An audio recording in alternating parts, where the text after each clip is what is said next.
Onubio. La empresa líder de Huelva en medios audiovisuales e informáticos patrocina este espacio.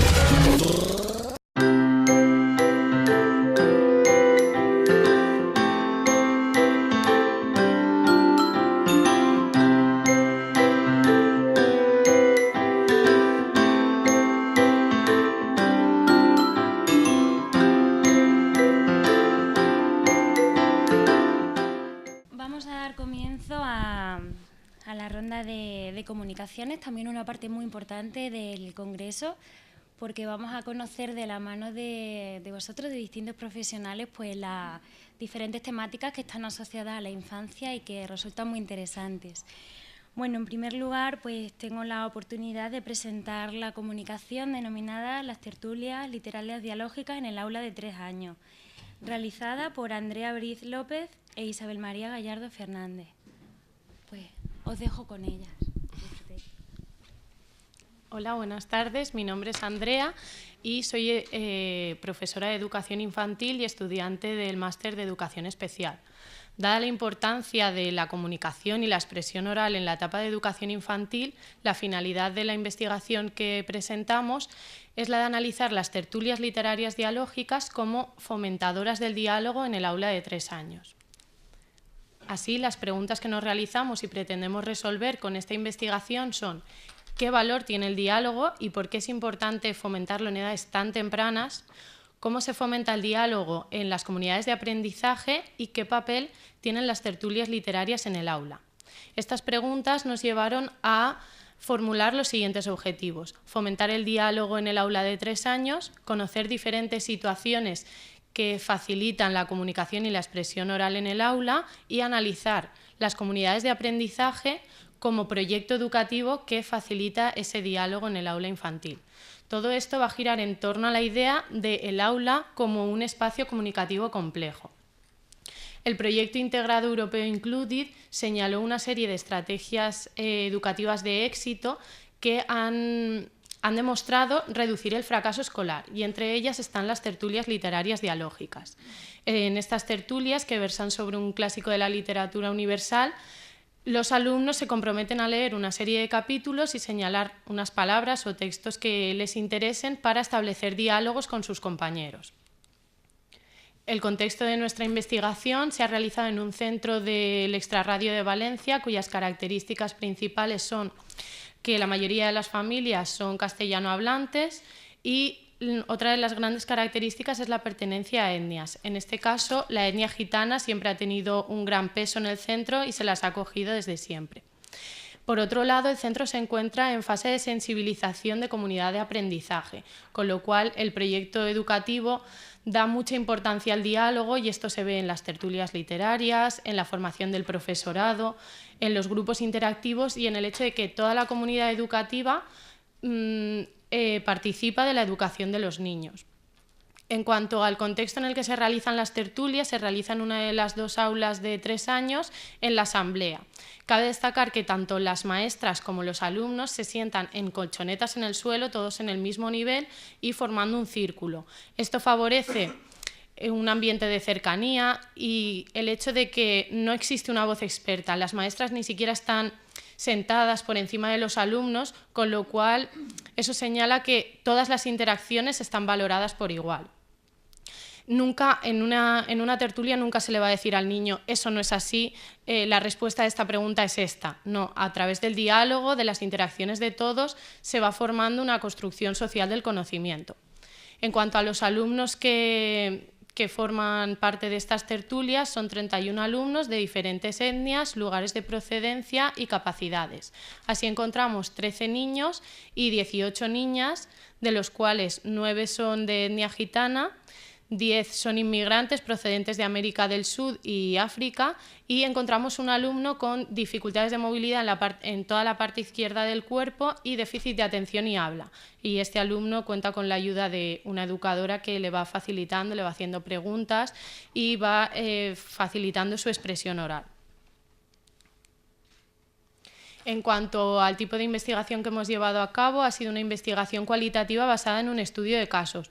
No hemos pretendido obtener un resultado cuantitativo, sino un entendimiento lo más profundo de lo que estaba pasando en esas tertulias. Y eso, ¿cómo lo hemos intentado conseguir? A través de herramientas como la observación y la participación en dichas tertulias, a través de la interacción con maestras y alumnos, el diario, el registro observacional y las transcripciones de las conversaciones reales que estaban teniendo los alumnos, y por último las fotografías que nos aportaban información sobre el contexto. En cuanto al análisis de resultados, como hemos dicho, a partir del diario de clase hemos realizado un registro observacional de 9 tertulias literarias que versaban sobre el clásico de la literatura Platero y yo.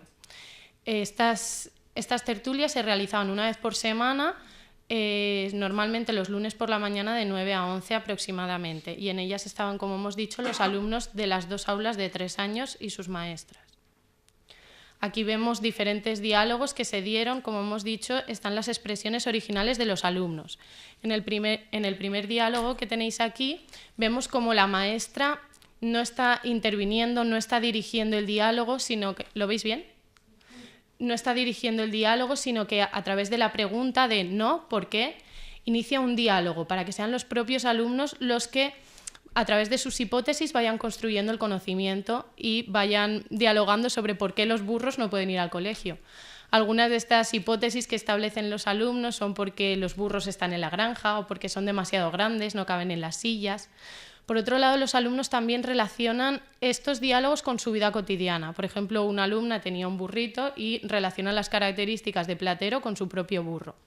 Además, los niños también conectan con aprendizajes académicos que ya tienen asimilados, por ejemplo, los animales de la granja o vocabulario que han visto en las propias tertulias, como la palabra pezuñas. En el siguiente diálogo continuamos observando el papel de iniciadora, de motivadora del diálogo de la maestra. En ningún momento dirige, sino que son los alumnos los que gestionan el diálogo. Así, ellos se establecen hipótesis sobre por qué el cielo puede ser morado, que es porque por la noche el cielo puede estar negro, de diferentes colores. Además, vemos cómo los niños establecen conexiones con su vida cotidiana. Ante un niño, pues, por ejemplo, dice la posibilidad de poder tumbarte y ver las estrellas, que él lo hacía con su padre. Y por último, relacionan la noche que están viendo, el cielo, con la noche estrellada de Van Gogh, que la estudiaron en el trimestre anterior. A modo de conclusiones, defendemos las tertulias literarias dialógicas como fomentadoras del diálogo en el aula. Así hemos observado cómo los niños han interiorizado normas de intercambio lingüístico, como por ejemplo la escucha, el respeto a todas las interacciones de los compañeros, han expresado ideas, argumentaciones, hipótesis, han tenido que pensar qué quiero decir, cómo lo voy a decir y cuándo quiero intervenir. Y esto lo vemos, por ejemplo, en este diálogo sobre la azotea, que es una palabra bastante complicada, y los niños van interviniendo. ¿Qué es la azotea? Pues es donde lo ves todo, se ven los campos, las casas de las yayas, y tienes que subir unas escaleras para llegar a la azotea. Aparte de estas interacciones, los niños también han adquirido nuevo vocabulario. Por ejemplo, la palabra eclipse igual es una palabra que nosotros veríamos demasiado complicada para niños de estas edades. Y no solo la entienden, sino que son capaces de definirla ellos mismos. En no sé si lo veis, está un poquito pequeño. Los niños definen el eclipse como es de noche, pero es de día, porque la luna tapa el sol. Así, como conclusión, defendemos el aula como un escenario comunicativo complejo en el que se da una construcción social del conocimiento. Muchas gracias.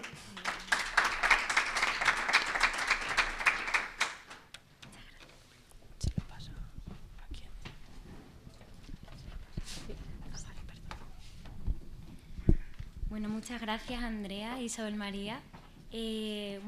Primero, terminamos la ronda de comunicaciones y luego ya pues viene la ronda de preguntas y demás, porque la verdad es que ha sido muy interesante. Muchas gracias. Bueno, la siguiente comunicación es de Begoña Itziar y... de Begoña, ¿no? Sí, solo Begoña. No, me puedes llamar Itziar. Vale, pues de Itziar. Y tiene el nombre, bajo el nombre del Teatro Social como herramienta pedagógica en la intervención con menores infractores. Una experiencia educativa en el Centro de Menores Cabañal de la Fundación Amigó. todo tuyo. Vale. Bueno, en primer lugar quiero agradecer a todas las personas que han hecho posible este congreso, esta gira, agradecer a todos vosotros y a todas vosotras que estáis aquí y los que nos van a ver online. Y bueno, en segundo lugar, agradecer a los chicos que participaron en este proyecto, porque sin ellos esto no hubiera sido posible, y a todas mis compañeras y compañeros que luchan a mi lado cada día, luchamos juntos para hacer una educación diferente. Bueno, simplemente os voy a comunicar una experiencia educativa que se realizó en el Centro de Menores Cabañal. El Centro de Menores Cabañal es un centro que pertenece a la Consejería de Igualdad y Políticas Inclusivas y está gestionado por la Fundación Amigó. Es un centro en el que los chicos están cumpliendo una medida judicial en convivencia en grupo educativo por el delito de violencia filioparental. Depende de la Ley Orgánica 5/2000 del 12 de enero, reguladora de la responsabilidad penal de los menores. Bueno, el centro está atendido por un equipo multidisciplinar en el que somos trabajadora social, psicóloga, educadoras sociales y educadores sociales. Y hay un total de 24 chicos divididos en 2 secciones, 12 chicos por sección. El proyecto que os voy a comunicar se realizó en la sección de Jóvenes 1 con los chicos de 14 a 16 años. Brevemente comentaré un poco el perfil de los chicos.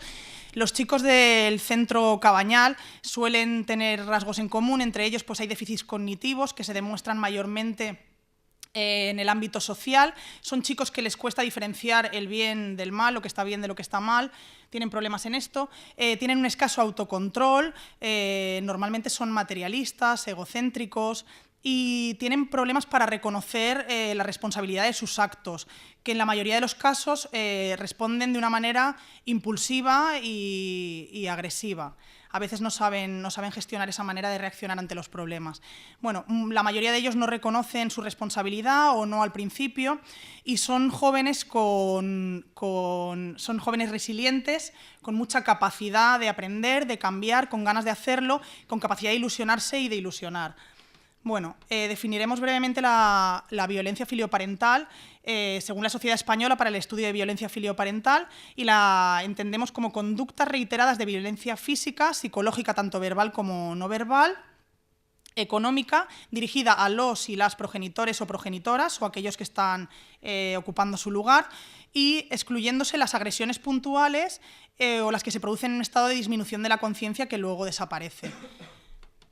Bueno, el Centro de Menores Cabañal pertenece a la Fundación Amigó y todos los trabajadores trabajamos a través de la pedagogía amigoniana que os voy a describir brevemente. La Fundación Amigó es una organización privada sin ánimo de lucro que nace hace 125 años de manos de Luis Amigó y en misión de los terciarios capuchinos amigonianos.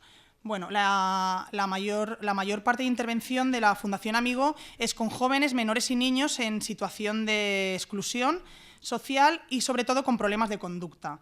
La pedagogía amigoniana cree que cada persona tiene que hacerse con ella un acompañamiento individualizado y personalizado, que cada niño o niña es protagonista de su camino y nosotros les acompañamos para trabajar no solo en su ámbito personal, sino además social y familiar. El Centro de Menores Cabañal, la Fundación Amigó, es la única de España que trabaja en centros de reformas y medidas de contención externa. No tenemos alambradas, no tenemos guardias de seguridad y creemos en el diálogo con los chicos. En este caso chicos porque solo hay chicos en el centro. Creamos un ambiente familiar, afectivo y cercano para que ellos puedan luego en casa ir cambiando su situación. Bueno, el teatro social. ¿Por qué este taller de teatro social? El teatro es una de las formas porque el arte nos permite, a través de la práctica, vivir situaciones que de otra manera no podemos y construir aprendizaje. Ya lo decía Vygotsky, a través de la teoría constructivista construimos aprendizaje con la práctica. Bueno, el teatro social es una de las variantes del teatro del oprimido que surge en Brasil en plena dictadura de la mano de Boal y es simplemente una versión teatral de la pedagogía del oprimido de Paulo Freire. ¿Qué pretende este teatro? Este teatro pretende concientizar a la persona para que sea ella misma la que transforme su realidad. Bueno, hay muchas variantes de este teatro y una de ellas es el social. Tomaremos la definición de Sterry, que nos dice que el teatro social su objetivo es la denuncia con o para colectivos desfavorecidos para intervenir socioeducativamente. Y añadiremos lo que dice Muñoz, que dice que el objetivo es lograr transformación social. ¿Qué se pretendió con este taller de teatro social en el centro?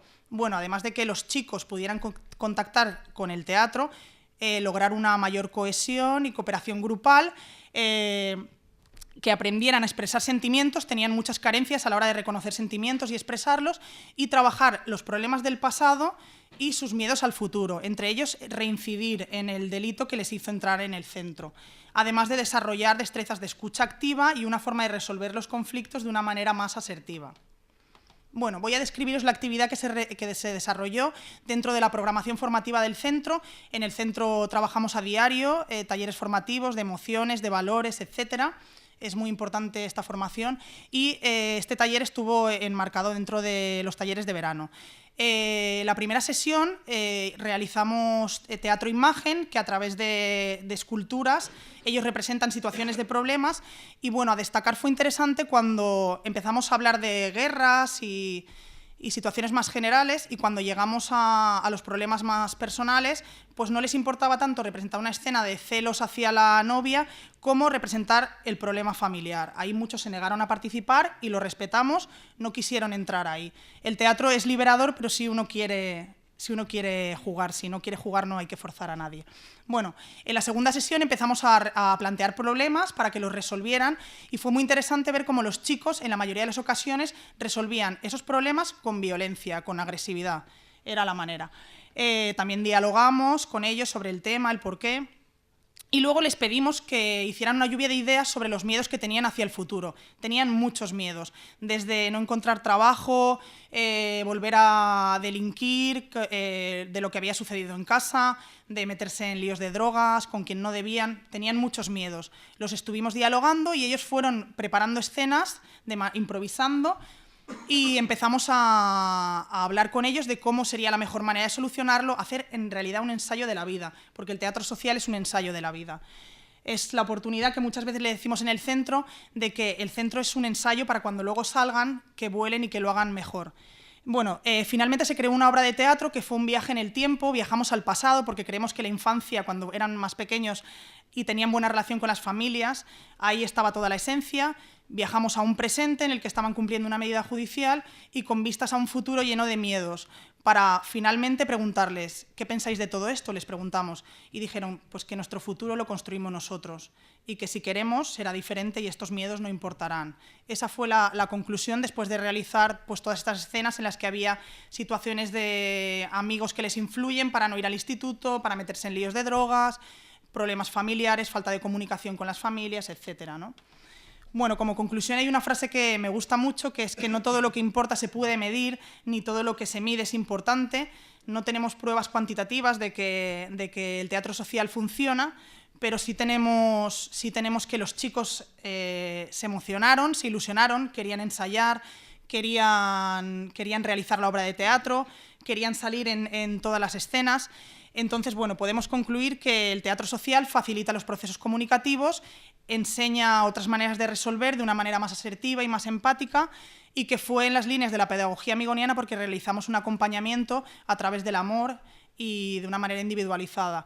Y por lo tanto, decir que el teatro social es una herramienta que sirve para trabajar también con menores en cumplimiento de una medida judicial, porque posibilita una conciencia crítica y reflexionar sobre los problemas vividos, los delitos cometidos y, en definitiva, proponer algo diferente. Bueno, como decía Boal, actores somos todos y ciudadano no es aquel que vive en sociedad, sino aquel que la transforma. Y estas son algunas de las fotos del teatro que hicimos con los chicos. Y bueno, muchísimas gracias a todos y a todas.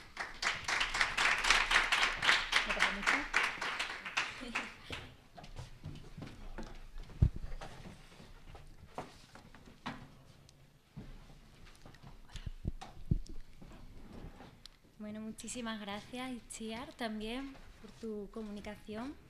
Bueno, la siguiente comunicación es de María Dolores Madero e Isabel María Gallardo Fernández, y lleva por título La música como medio de intervención con niños en situación de exclusión social elevada, del sentimiento de exclusión al bálsamo musical. Sí. ¿Esta? Sí. Ok. Hola, buenas tardes. Yo soy María Dolores Madero, soy maestra de Educación Infantil y actualmente estudiante del Máster de Psicopedagogía en la Universidad de Valencia, y vamos a presentar este trabajo que lleva por título La música como medio de intervención con niños en situación de exclusión social elevada, del sentimiento de exclusión al bálsamo musical.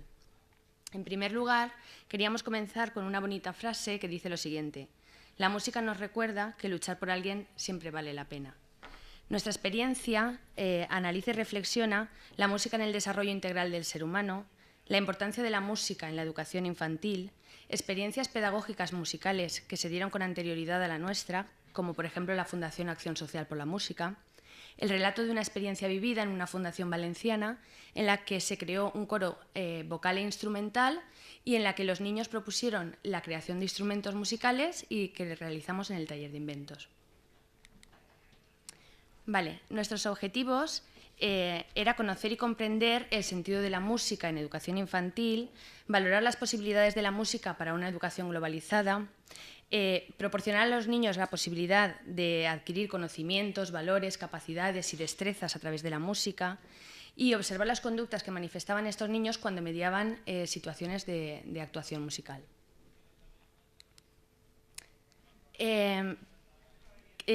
En realidad, ¿qué elementos de la música pretendimos trabajar con estos niños? La música tiene muchos elementos que son importantes trabajar y todos no los pudimos trabajar, pero en realidad trabajamos estos que fueron los que consideramos más importantes. En primer lugar, el tono y la armonía. ¿Por qué? Porque cuando nuestro lenguaje tiene una musicalidad, utilizamos un tono cuando hablamos. Si ese tono que utilizamos es un tono armónico, generamos a nuestro alrededor situaciones de paz y situaciones sosegadas. Mientras que si por el contrario utilizamos un tono disarmónico, a nuestro alrededor generamos situaciones poco apacibles en los niños. Entonces decidimos enseñar a los niños también a trabajar su tono y su armonía a la hora de expresarse. El ritmo, que es una de las partes más importantes de la música, en la que Platón ya definió el ritmo como el orden en el movimiento, y además nosotros podemos añadir que el ritmo representa un orden en los fenómenos cíclicos. ¿Por qué consideramos que el ritmo era tan importante para trabajar con los niños? Porque en realidad la vida es un conjunto armonioso de ritmos que aparecen y desaparecen para volver a repetir su secuencia, como por ejemplo el día y la noche, el invierno y el verano, el sueño y la vigilia, el hambre y la saciedad. Además, todos estos ritmos, la vida es un conjunto ordenado de ritmos, nuestro corazón late a un ritmo que además se armoniza en su secuencia y en su cadencia con el de nuestros movimientos, ya sean estos bruscos o sosegados, y estos movimientos se armonizan con el día, la noche, y en fin. Todo ese ritmo que está en el exterior forma parte de nuestro ritmo también, porque si nosotros mejoramos ese ritmo exterior, mejora nuestro ritmo interior, ¿vale? Trabajamos también la música con los niños porque era generadora de movimiento. La música nos permite trabajar con los niños la psicomotricidad, nos permite trabajar con los niños el esquema corporal, la imagen corporal y fomentar la autoestima en ellos. Y además es un lenguaje universal que no entiende de razas ni culturas, porque aunque hayan dos personas de diferentes países que hablen diferentes lenguas, tengan diferentes culturas, escuchando una misma melodía generan un mismo sentimiento.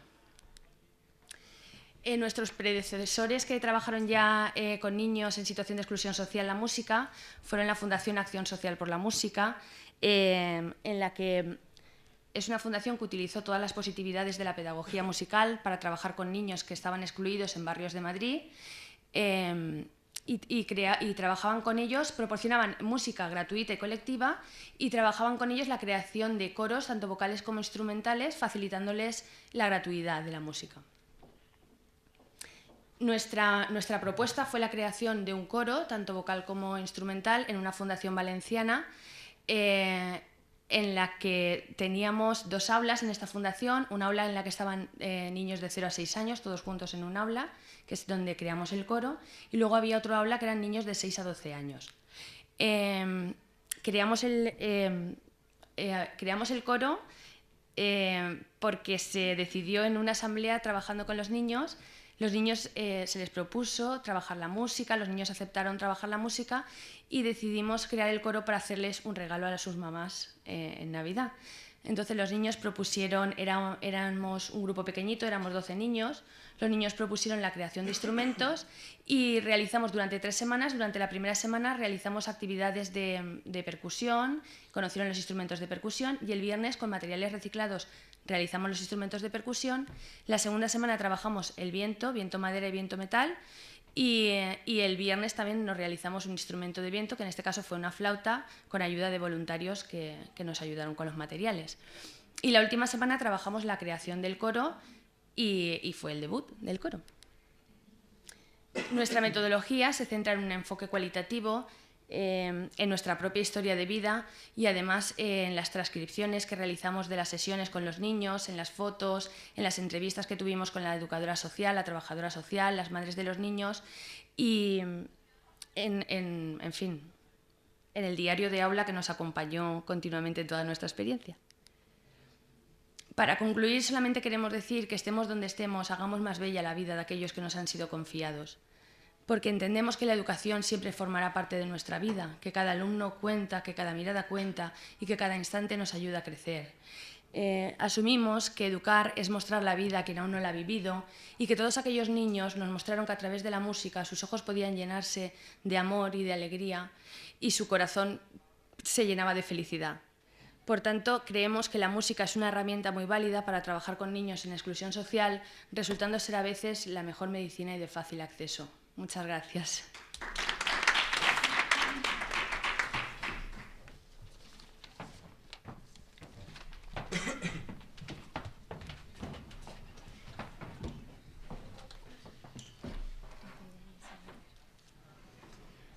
Bueno, muchas gracias María Dolores y Isabel María.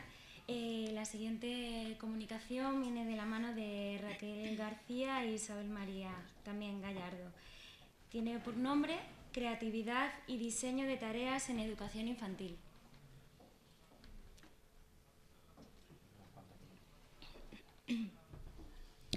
Buenas tardes, mi nombre es Raquel García y nuestro granito de arena que vamos a aportar a esta gira se centra en un aula de educación infantil, especialmente de 4 años, este curso pasado. Bien. El punto de partida que nosotras nos tomamos como referencia se basó en la Convención de los Derechos del Niño de 1989, haciendo especial hincapié al derecho a la educación que tiene todo niño y niña.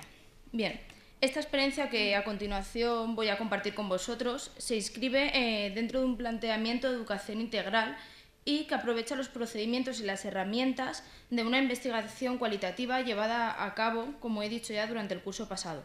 Y es como propuesta de TFG, de Trabajo Final de Grado de Magisterio Infantil. Para ello, proponemos una educación integral basándonos en el diseño de tareas creativas en la etapa de educación infantil, no conformándonos entonces con un modelo ya propuesto. Entonces tomamos el juego como un proceso creativo y socializador. Por último, los objetivos que nos planteamos para poder llevar a cabo este proyecto fueron el diseño de tareas creativas en el aula de 4 años, que a continuación veréis 2 ejemplos, promover el aprendizaje significativo y relevante para el alumnado, incentivar la inteligencia emocional en el aula, cosa que le dimos mucha importancia a esa gestión de emociones, y, por último, valorar los aprendizajes y saberes del alumnado. El enfoque metodológico que le quisimos dar a este proyecto fue una metodología constructivista, que, como ya sabéis, parte de un ambiente apropiado del aula, experiencias previas del alumnado, el maestro tiene que actuar como guía, el alumno es constructor en todo momento de su propio conocimiento y, como bien acabo de comentar, hicimos los maestros una gestión de las emociones. He querido destacar las experiencias previas del alumnado y la gestión de las emociones debido a que somos nosotros los responsables, los maestros o los docentes o los educadores quienes estamos en el aula, los que somos los responsables de conocer a nuestros alumnos y conociendo las experiencias previas que tengan nuestros alumnos, sabremos entonces gestionar las emociones tanto a nivel individual como a nivel grupal. Por otra parte, los procedimientos que utilizamos para esta investigación fueron, en mi caso, como yo no estaba dentro del aula desde un principio con ellos debido a las prácticas formativas, hice unas entrevistas previas a las maestras para saber desde qué punto partía. Basándome en una observación previa que realicé antes de iniciar el proyecto, anoté todas las observaciones que yo iba haciendo, que yo iba notando en los niños. ¿Para qué? Para yo también conocerlos, comparar todos los datos que me daban las maestras, pero también teniendo mi punto de vista crítico. Y las fotografías también fueron una herramienta muy válida para después evaluar todo el proceso que poco a poco íbamos cumplimentando. Aquí, como veis, en esta fotografía, donde pone el alumnado trabajando durante la sesión de arte y color, fue una de las sesiones que yo realicé. Los alumnos libremente pintaban, bueno, previamente habíamos hecho una narración de una historia, entonces libremente ellos se gestionaban los materiales, se gestionaban cómo utilizar esos materiales, los colores que querían utilizar. Pues utilizaremos colores vivos, colores más oscuros no, porque entonces distorsiona el dibujo. Ellos solo se iban trabajando. Bueno, el contexto de la experiencia. Nosotros partíamos de que era un centro con familias castellanoparlantes, pero que tenía un fuerte cruce de culturas. Entonces, eso nos daba pie a que, bien, sabíamos que el aula donde nos situábamos era un espacio complejo, pero también abierto a muchas posibilidades. Entonces, yo quise empezar mi proyecto con una simple frase que escribí un día en la pizarra. Yo entré decidida ya a iniciar mi proyecto, cogí la tiza, me situé enfrente de la pizarra y escribí: lo imposible solo tarda un poco más. Yo dije, vamos a ver qué puede salir de aquí. Realmente esto se llevó a cabo en un aula de 4 años. No podíamos subestimar el conocimiento de unos niños de 4 años con esa frase que parece tan filosófica. Yo misma les leí la frase. Había una niña que sí que sabía leer ya perfectamente y lo leí yo también. Y realmente les empecé a lanzar preguntas. ¿Qué resulta imposible para vosotros? Y ellos me decían, alcanzar la luna. Vale. También me contestaban, ¿y qué deseamos con todas nuestras fuerzas? Y me decían, poder traer chocolate al cole todos los días. Para ellos eran deseos, eran sueños que ellos querían alcanzar. ¿Qué sueños tenemos? Ser tan guapa como mi mamá. ¿Qué queremos ser de mayo? Ser veterinario para cuidar a todos los perros del mundo mundial. Claro, para ellos son sueños que si no te lo cuentan no lo saben.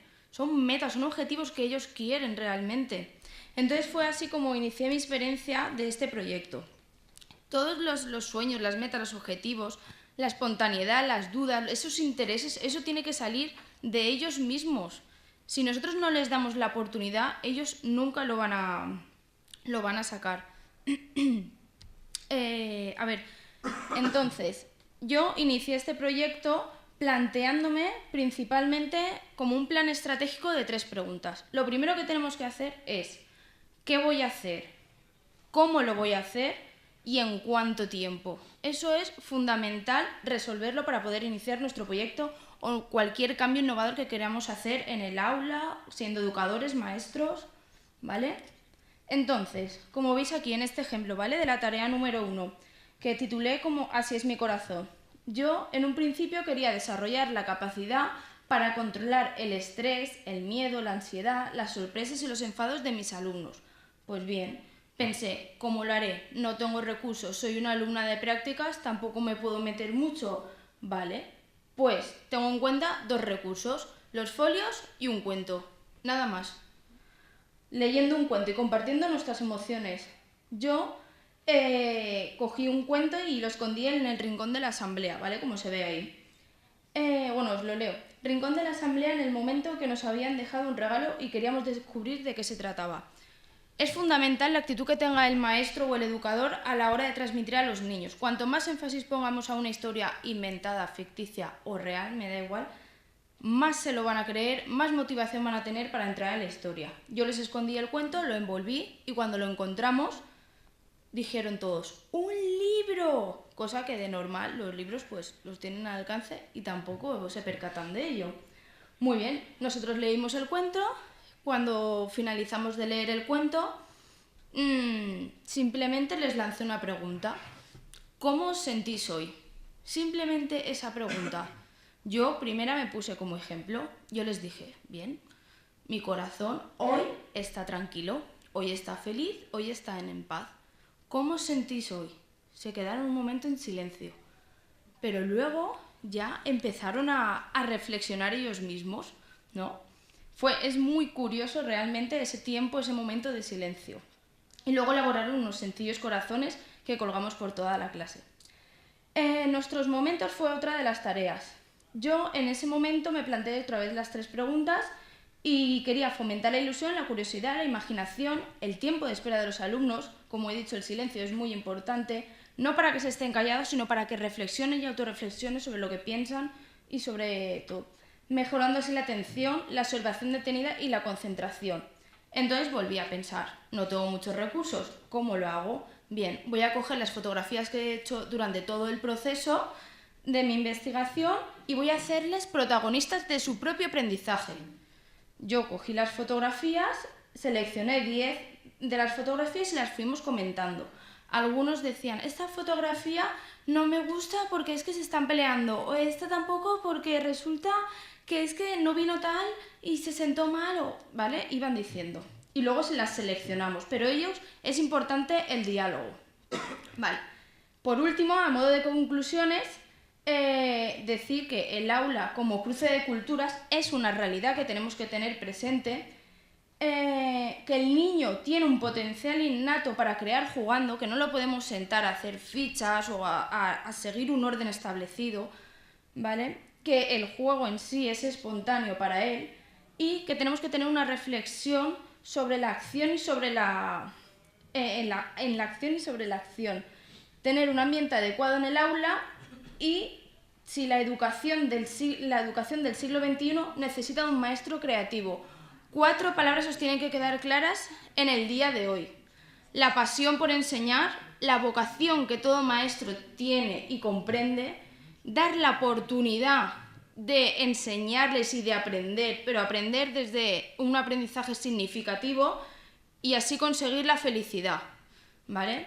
Yo quería finalizar la comunicación porque a mí me han enseñado siempre con pasión, con vocación y me han dado la oportunidad y sin esta oportunidad no estaría hoy aquí y le quería agradecer a Isabel María Gallardo que nos dio esta oportunidad tanto a mí como a mis compañeras. Muchas gracias.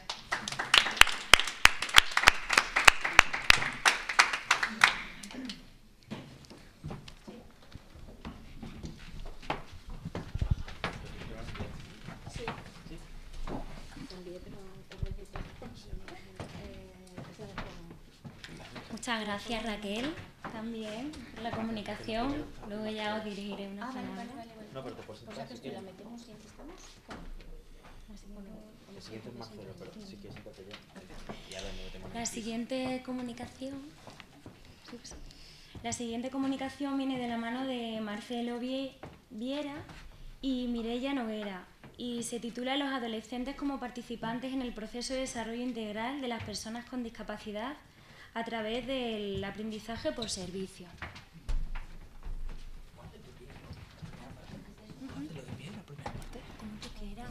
Claro que sí. Sí. Me llevo esto y todo, ¿eh?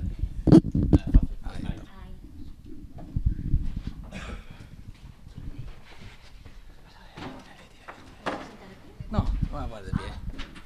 No se importa, ¿no? Me ponga de pie. Ahí estamos.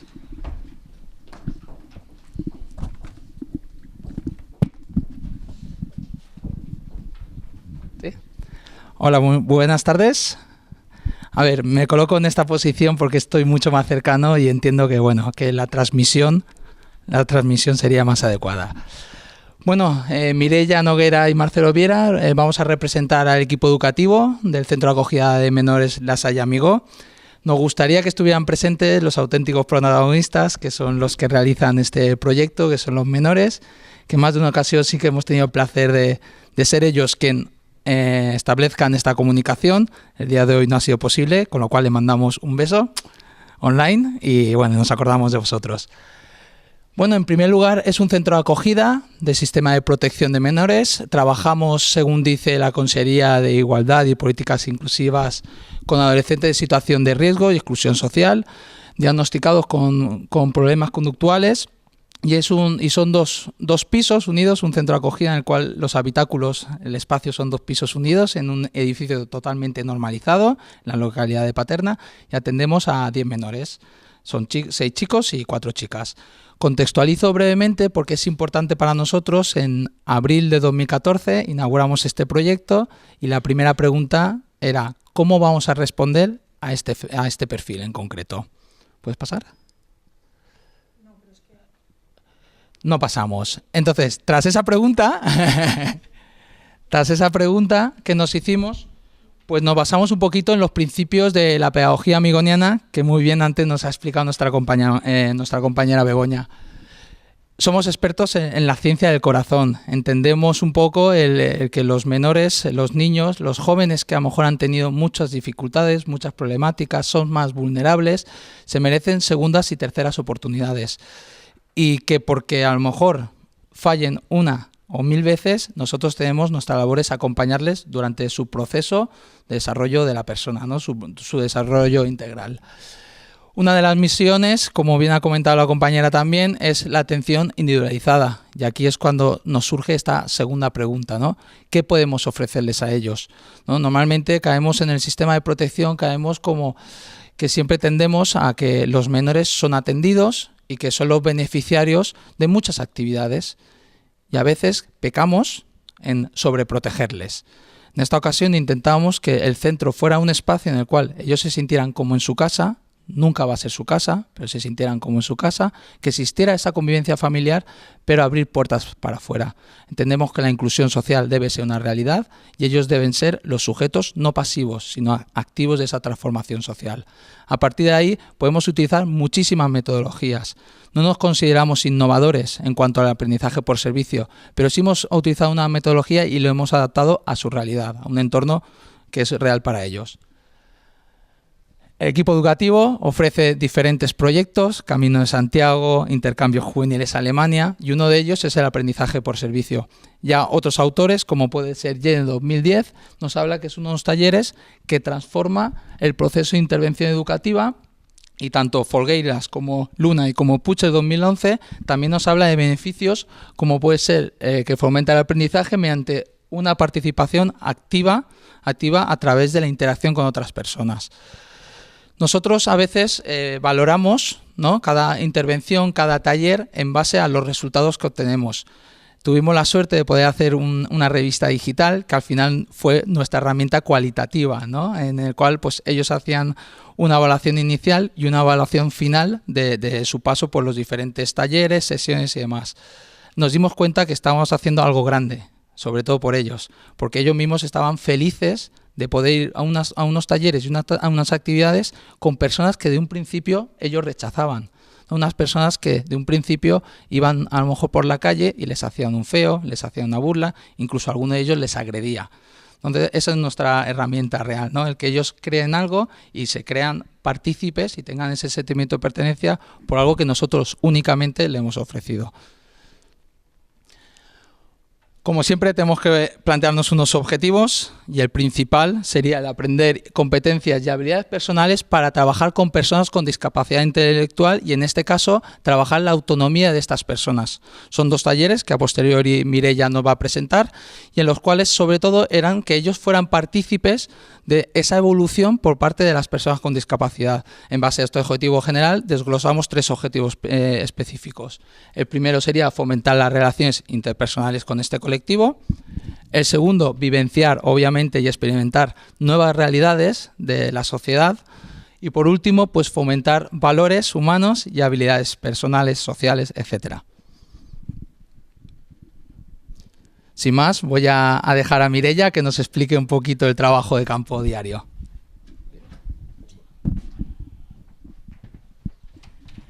Bueno, yo os voy a explicar un poco cómo funciona el proyecto. Yo voy a explicar más la parte práctica, ya que él ha sido más teórico.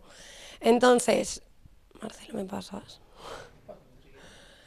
Vale, ¿quién participa? No solo participa nuestro centro de menores, sino que también participa otro centro de menores de acogida, Proyecto BERT, Centro Ocupacional de Personas con Discapacidad Intelectual Renaiser, Fundación Asindown y Universidad Católica. Total de participantes en el 2014-2015 fueron 34. ¿Cómo funcionamos? Claro, el APS lo que pretende es unir el compromiso social con aquello que los menores van aprendiendo, como puede ser competencias, conocimientos, habilidades, actitudes y valores.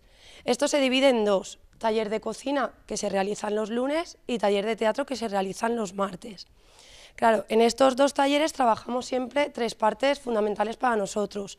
La formación, en el que dentro de ella trabajamos tres bloques. Empezamos trabajando el tipo y conocimiento de discapacidad, toda la parte teórica de la discapacidad.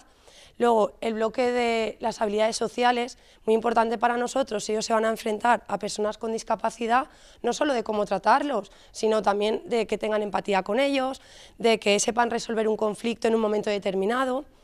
Y el otro bloque es pues, los valores: solidaridad, tolerancia y respeto, sobre todo, porque claro, se enfrentan a un colectivo en el que ellos siempre, bueno, les han pegado, les ha agredido, tanto físicamente como verbalmente. Entonces, claro, es importante que ellos sepan con qué personas van a trabajar. Claro, entonces ahí ya venimos la parte del desarrollo de la actividad. El parte del desarrollo de la actividad, ¿cómo lo hacemos? Como bien he comentado, a través del taller de cocina y taller de teatro. En el taller de cocina lo hacemos en tres partes también. Primero, ellos conocen a las personas con discapacidad, entonces entre todos elaboramos un menú que vamos a llevar a cabo todas las semanas. Luego, todos los lunes vamos y ejecutamos ese menú, y son los menores los encargados de enseñarle a las personas con discapacidad cómo hacer ese menú.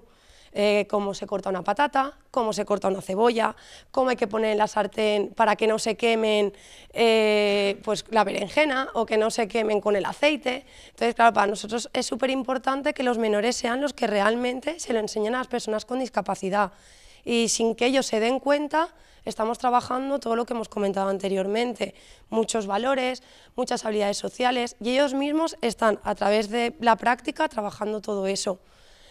Luego, otra parte que también es muy importante para nosotros en el taller de cocina, nos dimos cuenta que ellos en el taller de cocina, claro, solo les veía el educador y las personas con discapacidad. Ellos, por ejemplo, fuera se avergonzaban de las personas con discapacidad.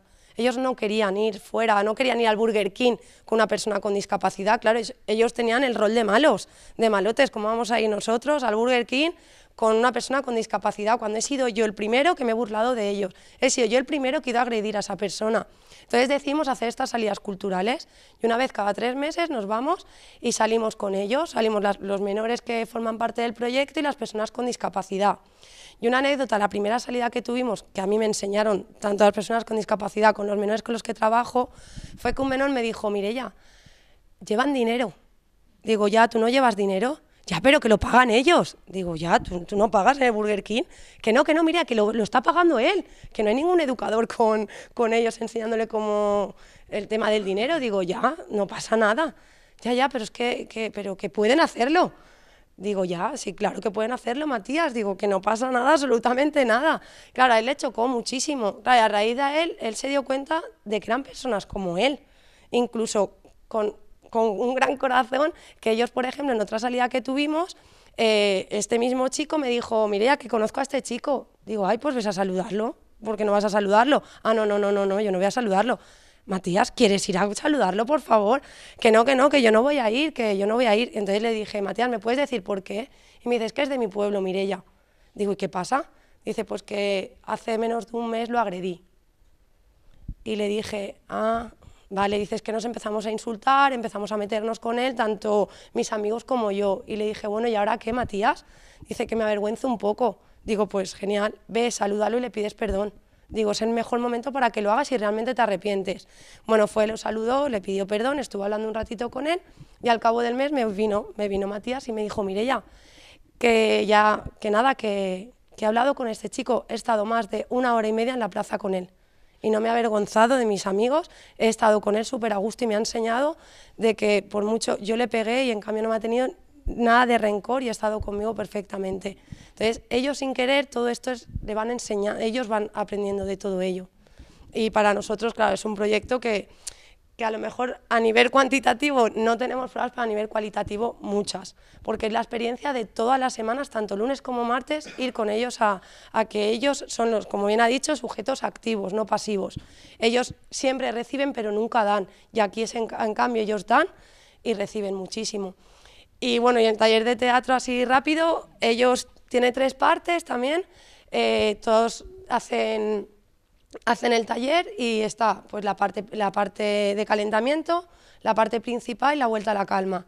Pues ellos siempre se preparan una actividad o una dinámica para ellos llevarlo a cabo con las personas con discapacidad. Son ellos los que son, digamos, pues los educadores hacia los educandos. Entonces le enseñan lo que se han preparado, la dinámica que se han preparado, la actividad que se han preparado con nosotros.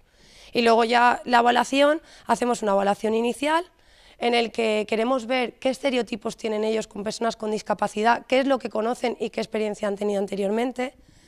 Luego, una evaluación mensual en el grado de satisfacción, cómo se sienten ellos, si se sienten a gusto o no realizando el proyecto, porque si no se sienten a gusto no merece la pena que continúen, pero vamos, que casi siempre están muy a gusto y se sienten muy bien.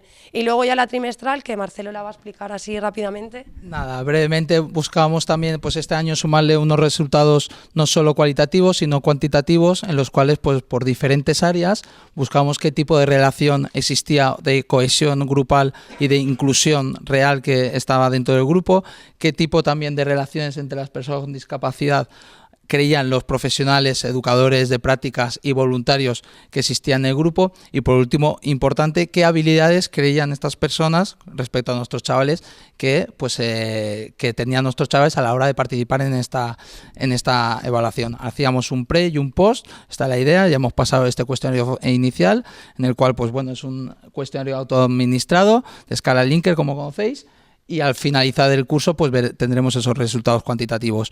Únicamente estas son las conclusiones también de las experiencias de la observación que hemos realizado durante todo el curso académico anterior.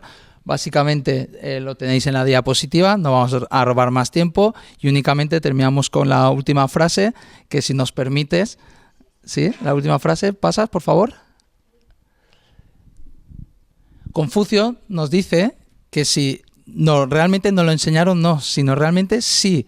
Realmente me lo explicas, me lo enseñas, realmente lo veo, ¿vale? Yo normalmente lo olvido, ¿vale? Si lo veo, si lo presencio, entonces lo entiendo.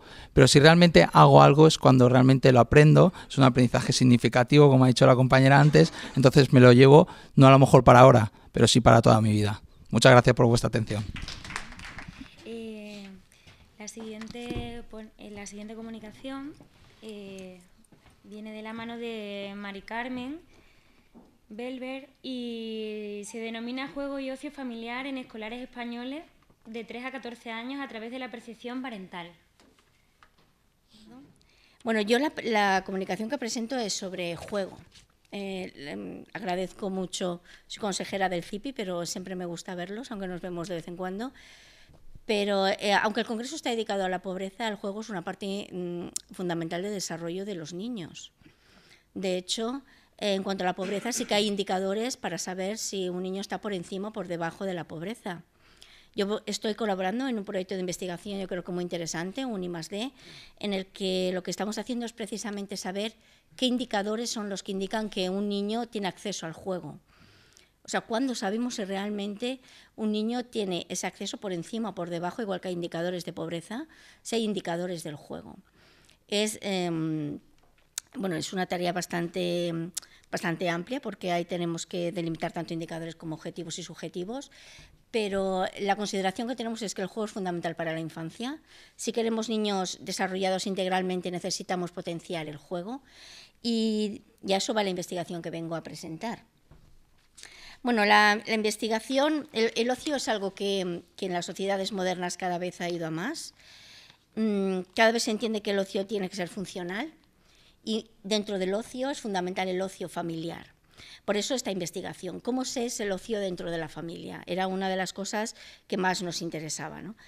El ocio puede ser desde el punto de vista objetivo, es decir, cuántas horas se juega, cuánto se juega, cómo se juega, y subjetivo, ¿no? A mí me gusta el juego, es una vivencia personal, yo me desarrollo personalmente con lo que a mí me gusta hacer. En las sociedades modernas les estamos dando mucha importancia al juego y cada vez más tenemos una potenciación de aquello que nos gusta, lo vemos como algo vivencial, como algo que necesitamos, y esa parte de ocio es la que nosotros hemos intentado averiguar. Bueno, la investigación va dedicada a niños de 3 a 14 años. Queríamos ver un poco qué perfiles, qué jugaban, qué tipos de juegos tenían también, etc. A ver, ¿es este? Sí. Vale. Bueno, pues ahí lo tenéis. El juego es el ocio placentero, el ocio vivencial, siempre debe ir a potenciar el desarrollo integral tanto de las personas adultas como de los niños. ¿Perdona? Vale. Bueno, yo os he presentado algunos datos, voy a ir rápido, porque ¿qué nos interesaba? La edad de los padres es fundamental en cuanto al ocio. Es decir, aquellos padres que son más jóvenes juegan más con los hijos, los padres mayores juegan menos. Cuando en el caso de hijos únicos se prefiere jugar con la madre antes que con el padre. Y la noción que tienen, aunque todos los padres consideran que el juego es fundamental, los padres jóvenes sí que dedican más tiempo al juego en casa. Los mayores piensan que no, los padres con más edad, a partir de 45 años, consideran que efectivamente lo que tienen que hacer los niños es estudiar antes que jugar. Es importante un dato que hemos encontrado, que yo creo que es una de las conclusiones más relevantes de la investigación, y es que hay una inflexión a partir de los 6-8 años. Yo recuerdo cuando daba charlas a padres que siempre me preguntaban ¿cuántas horas hay que ver la televisión? Ahora los padres no te preguntan eso, te preguntan ¿cuántas horas se puede jugar a los videojuegos? Esta inflexión que hemos visto es que a partir de los 6-8 años se abandonan la televisión, se abandona cualquier otro tipo de juego, sea juegos de estos que son en grupo, de cualquier tipo, juegos sociales, se llaman juegos sociales, y únicamente hay una inflexión a partir de los 8 años y lo que juegan preferentemente son videoconsolas, videojuegos. Es decir, nuestros niños, nuestros chavales están expuestos a casi más del 70% a grandes horas de visionado de videojuegos durante el día. En cuanto a horas, es interesante a cuánto tiempo dedican a jugar, y ahí también tenemos algunas cosas que decir, ¿no? Se van abandonando estos tipos de juegos, actividades preferidas, este tipo de juegos, se van abandonando juegos de toda la vida, ¿no? Como son los juegos sociales, los juegos de grupo, los juegos que se hacen en casa, con grupo de amigos, y vuelven a imperar de forma drástica también a partir de los 10 años los juegos y los videojuegos. ¿Esto es algún problema? Nosotros nos podemos preguntar como educadores, ¿pasa algo aquí? Pues bueno, los videojuegos transmiten valores pero también contravalores. Nosotros hemos hecho otra investigación con videojuegos y hay que ver la cantidad de sexismos, de sexismos en cuanto a género, ¿no? que son los que transmiten fundamentalmente los videojuegos, las dosis de violencia, etcétera, etcétera. ¿A qué están expuestos nuestros chavales? Además, en una edad en que no tienen una conciencia crítica ya formada y donde vemos que en el tiempo que juegan, que es un poco esta tabla, en días laborables hasta los 9 años juegan de 2 a 3 horas, pero vemos que cuando son fines de semana se juega hasta 5 y 6 horas. Cada día. Entonces, realmente son las influencias que pueden tener nuestros chavales y nuestros niños a través de los juegos, es algo que como educadores nos podemos preguntar. Bueno, para terminar, ya he dicho que iba a ser breve.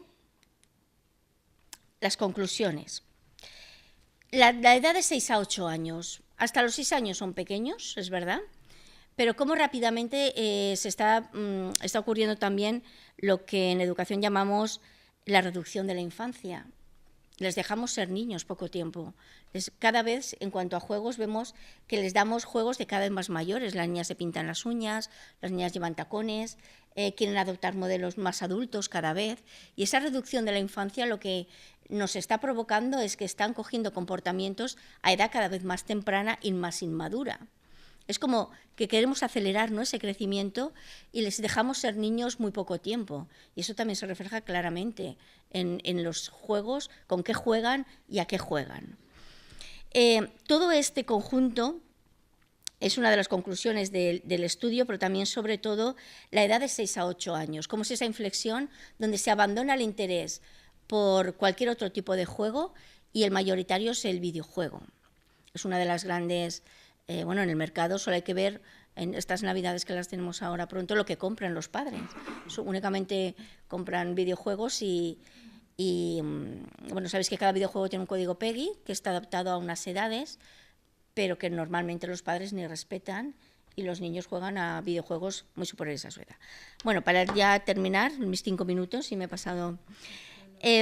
únicamente decir que, ¿qué podemos decir nosotros como educadores?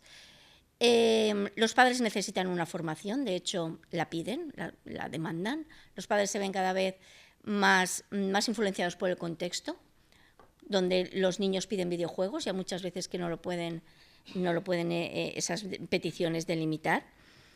Y deberíamos formar y sensibilizar a los padres y madres sobre las cuestiones formativas de los videojuegos, sobre todo por ese consumo crítico, que creo que hablaba también otra comunicante anterior sobre ese razonamiento crítico no en otros ámbitos, sino también el consumo de juegos, ¿no?, y de videojuegos. Bueno, pues únicamente reivindicar nuestro papel como educadores en la formación de padres y madres y en el espíritu crítico de los niños. Gracias a todos. Rapidita. Ay, es el mío, ¿no?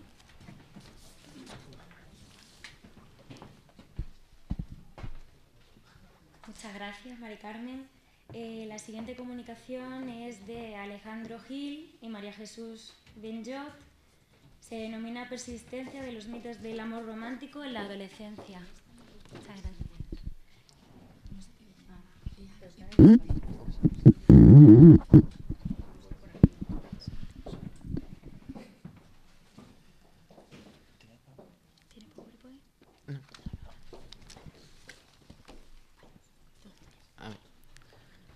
Buenas tardes, mi nombre es Alejandro Gil, soy trabajador social. Primero disculpar la ausencia de mi compañera María Jesús, que no ha podido venir por temas de trabajo. Agradeceros vuestra presencia, a vosotros, al Congreso por organizarlo, la gran labor que supone para el tema de los menores, la pobreza. Y luego ya explicar un poco el contexto de mi trabajo con María Jesús. Esto nació de una asignatura que era Trabajo Social con Menores, en la cual tuvimos que elegir entre varias obras del cuerpo científico, ¿no?, que se nos presentaba. Y yo elegí la obra de Carlos Romero, una obra en la cual él, como educador, había trabajado con menores. En este trabajo con menores, él trabajaba temas como la soledad, las relaciones de pareja. Y en el transcurso en el cual yo me lo fui leyendo los extractos que él sacaba de este trabajo con los menores que había hecho, me empezó a saltar una alarmita, ¿no? Y dije, esto habría que mirarlo con una lupa un poquito más científica, ¿no? Entonces estuve mirando y encontré el proyecto de investigación Detecta del 2011. Es una investigación sobre sexismo y violencia de género en la juventud andaluza e impacto de su exposición en menores. En estos extractos que ponía Carlos en su libro, hablaban de muchísimas cosas sobre cómo se sentían y en muchas, como ahora veremos, hacían alusiones a ciertos términos, a ciertas palabras que daban a entender cómo estos jóvenes, que al día de mañana serán adultos, y los cuales ya establecen relaciones de pareja, mostraban mitos, ideas preconcebidas que han estado ahí en el cine, en muchísimos agentes de socialización que todos vemos en el día a día y dije, esto hay que echarle un ojo. Entonces, en este proyecto de investigación hacían 4 grupos de análisis en los cuales el primero era el amor todo lo puede, en el cual se veían los mitos como la falacia del cambio por amor, mito de la omnipotencia del amor, la normalización del conflicto, la creencia de que los polos opuestos se atraen y se entienden mejor, la creencia de la compatibilidad del amor verdadero y el maltrato, y la creencia en que el amor verdadero lo perdona y aguanta todo. En el segundo grupo encontrábamos el amor verdadero predestinado, como el mito de la media naranja, el razonamiento emocional. Luego en el tercer grupo encontraríamos el amor es lo más importante y requiere entrega total. Y en el cuarto grupo el amor es posesión y exclusividad. ¿Vale? Cogiendo estos 4 grupos de análisis y los mitos que englobaban, haciendo un análisis cualitativo utilizando estos mitos como unidades de análisis, el primero de los sentimientos que trabajaba en la obra es la soledad, y los adolescentes hacían referencia sobre todo a la soledad, obviamente. La necesidad... Entonces, en el texto de Patricia ya dice así, ¿vale? Y necesito llorar por pensar que no tengo a nadie. Esta afirmación deja ver en el discurso de Patricia el ansia por esperar tener a ese alguien y podría relacionarse en el grupo 3 de mitos del amor, como es el amor es lo más importante y requiere entrega total. Y dentro de esta categoría encajarían los mitos de la falacia del emparejamiento y en la atribución de la capacidad de que el amor es la única vía de conseguir la felicidad. Los relatos que vienen a continuación se refieren principalmente a las relaciones amorosas.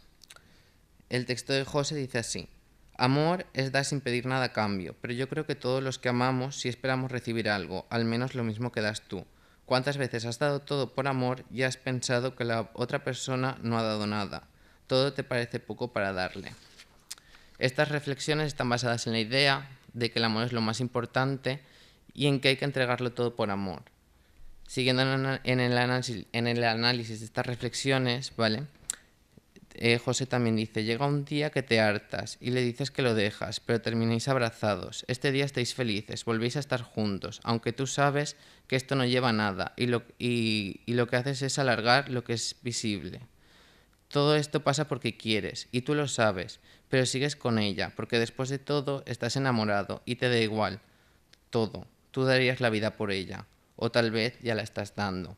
En esta parte de la narración encontramos la confluencia de varios mitos del amor, empezando por la falacia del cambio por amor, el mito de omnipotencia del amor y la normalización del conflicto.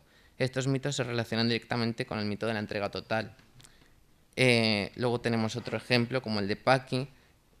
Yo empecé a salir con otro chaval y cuando él me veía se ponía celoso, al igual que me pasaba a mí cuando lo veía con su novia.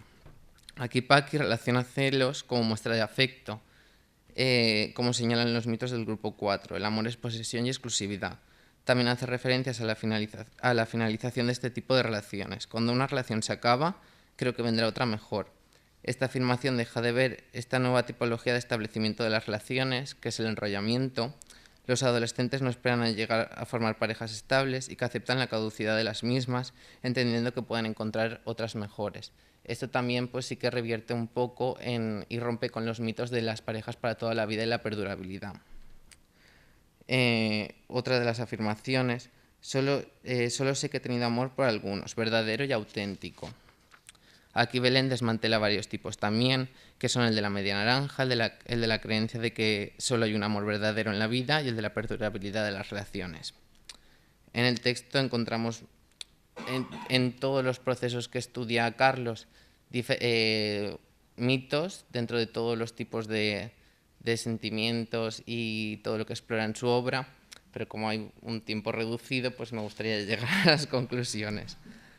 Tras realizar un análisis del contenido de los discursos de la obra de Carlos, se puede comprobar la perdurabilidad de ciertos tipos de mitos del amor romántico en la adolescencia y, asimismo, no se puede negar la existencia de estos mitos aún en el discurso de los jóvenes y en la estabilización de relaciones afectivas basadas en creencias negativas para la persona. Sería recomendable tener ideas realistas y no distorsionadas sobre el amor y las relaciones de pareja. Por ejemplo, los mitos analizados anteriormente muestran que la mayoría de adolescentes tienen las creencias de cómo deben ser las relaciones de pareja. Sus relaciones actuales son para toda la vida. Esto se rompe, por ejemplo, como hemos señalado antes, cuando y han tenido unas relaciones antes. Muy bien. No, sí, sí. Sí, sí.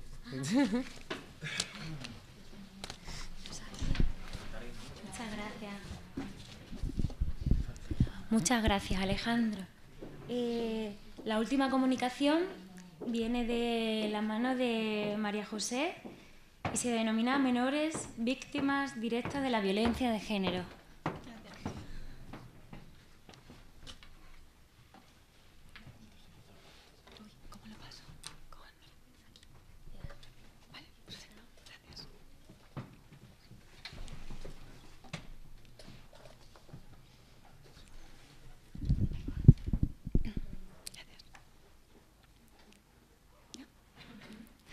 Buenas tardes, mi nombre es María José Galvis, soy investigadora predoctoral de Criminología en la Universidad de Valencia y voy a presentarles el siguiente trabajo, Menores víctimas directas de la violencia de género.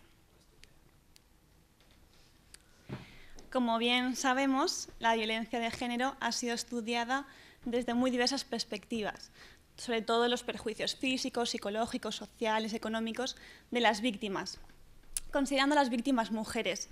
El problema son los individuos más olvidados, que suelen ser los menores víctimas de este tipo de violencia. Además, como esta tipología violenta se desarrolla en el ámbito familiar o el más íntimo, pues afecta directamente a dichos menores, considerándose víctimas directas en tanto que les afecta la violencia física o psicológica, o bien indirectas al ser testigos de la misma. En los últimos años hemos visto el incremento de menores fallecidos por esta tipología delictiva y, por tanto, las autoridades han determinado contabilizar la cifra de menores fallecidos a partir del año 2013 por el Ministerio de Sanidad, Servicios Sociales e Igualdad. Anteriormente no encontramos cifras oficiales de ello. El objetivo de nuestra investigación fue, en primer lugar, divulgar las cifras de menores víctimas fallecidos a causa de violencia de género, considerando los datos obtenidos desde el año 2008 hasta la actualidad, concretamente hasta creo que es el 4 de septiembre de este año. Y, en segundo lugar, establecer un perfil victimológico de los menores. ¿Qué método empleamos?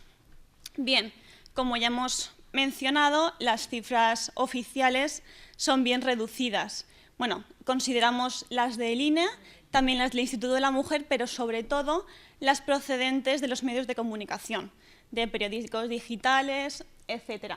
Y realizamos una recopilación de todos los datos que estos podían ofrecernos. ¿Qué resultados hallamos? Pues bueno, en primer lugar presentamos la gráfica con el número total de menores desde el año 2008 hasta septiembre del presente año, que asciende a un total de 41 menores fallecidos. La tendencia más o menos es estable desde el año 2008 hasta el 2014, exceptuando el año 2009 y 2012, que bueno, también cabe puntualizar que de todas estas cifras eliminamos aquellas víctimas menores adolescentes cuyo homicidio se haya producido a manos de su compañero sentimental, de su pareja, y consideramos únicamente a los que eran menores, hijos de, cuya madre biológica estaba sufriendo un proceso de victimización. Y luego proseguimos con la nacionalidad de los mismos, donde la mayor parte tenían la nacionalidad española, seguido de la belga en 3 casos, luego de la dominicana y de la marroquí, y bueno, rumana y otras. Es que en uno de los casos no logramos conocer el lugar de procedencia del menor. Respecto a la edad de los menores, la prevalencia se ha comprendida entre los 3 y los 10 años, por tanto observamos como aquí hay un rango de edades más vulnerables. Cabe destacar que en menores de 1 año únicamente hubo un caso donde un padre, fue el agresor de su hija, que tenía 4 meses de edad. Respecto a la distribución por sexo, no hay diferencias estadísticamente significativas, aunque hay una mayor prevalencia de los varones, 24, frente a las mujeres, 17. Y en el parentesco con el agresor, en 31 de los 41 homicidios, el responsable fue el padre biológico. Padre por convivencia nos referimos a aquella pareja sentimental que mantiene una relación sentimental, valga la redundancia, con la madre. Padre por adopción no hallamos ninguno, mientras que sí que hubieron 3 casos en los que no había una relación ni de convivencia, ni tampoco una relación sentimental estable con la progenitora. Incidiendo desde el punto de vista criminológico, nos interesaba mucho el método del homicidio, donde la prevalencia se encuentra en el empleo del arma blanca. El apuñalamiento bien puede ser por la relación directa, porque hay una implicación directa del agresor respecto de la víctima. Lo sigue el disparo con el empleo de armas de fuego, la paliza, también hay un vínculo. Luego la asfixia, sobredosis en 2 casos.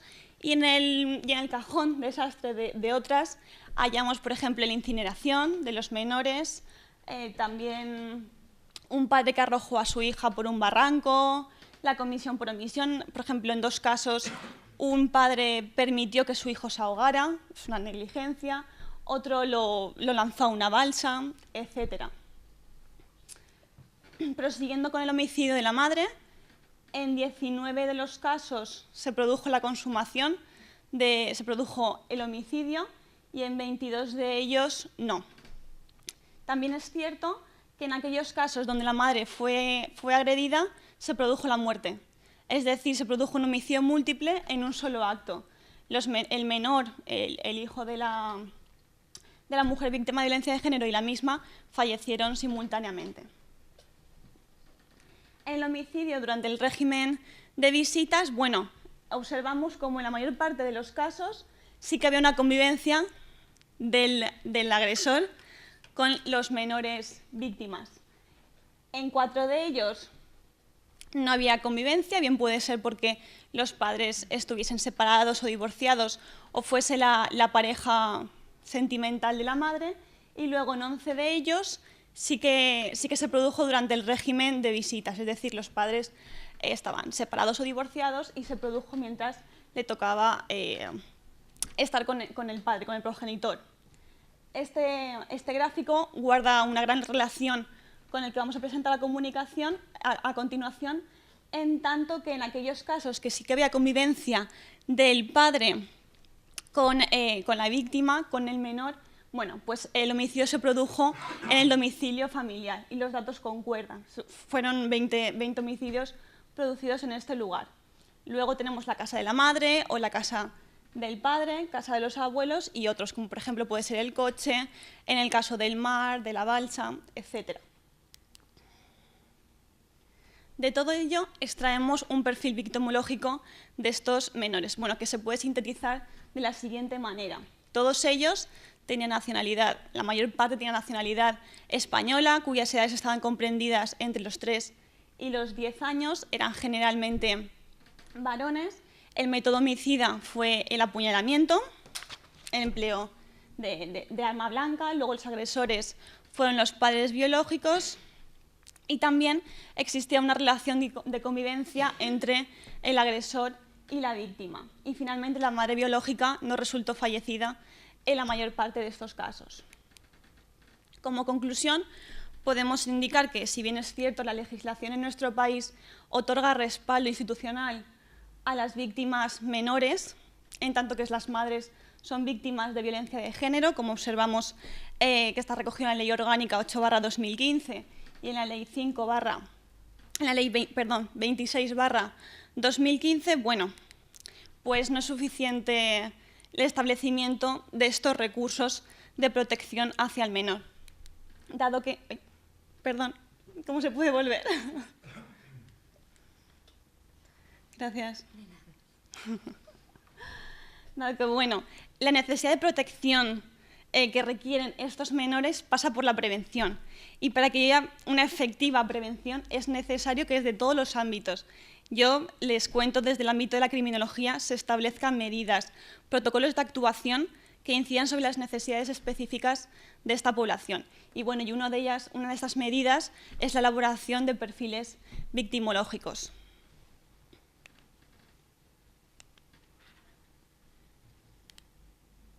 Hasta aquí la presentación y muchas gracias por su atención. Si tienen cualquier duda, me pueden escribir al correo o ahora mismo.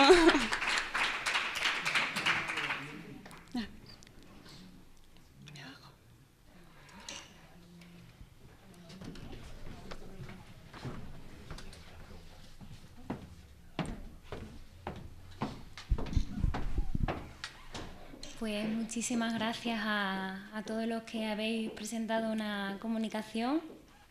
La verdad es que yo os hubiera dejado todo el tiempo del mundo porque he podido disfrutar muchísimo con cada una de ellas. Creo que podemos aprender mucho y... Perdón. Bueno, ahora se abre un... Luego ya termino con unas palabras, pero ahora yo creo que llega también un momento importante en el que vosotros podéis participar y preguntar dudas, curiosidades a, bueno, pues a los distintos comunicantes. ¿Vale? Así que os doy la palabra por si queréis preguntar algo a alguien de alguna comunicación. Vale.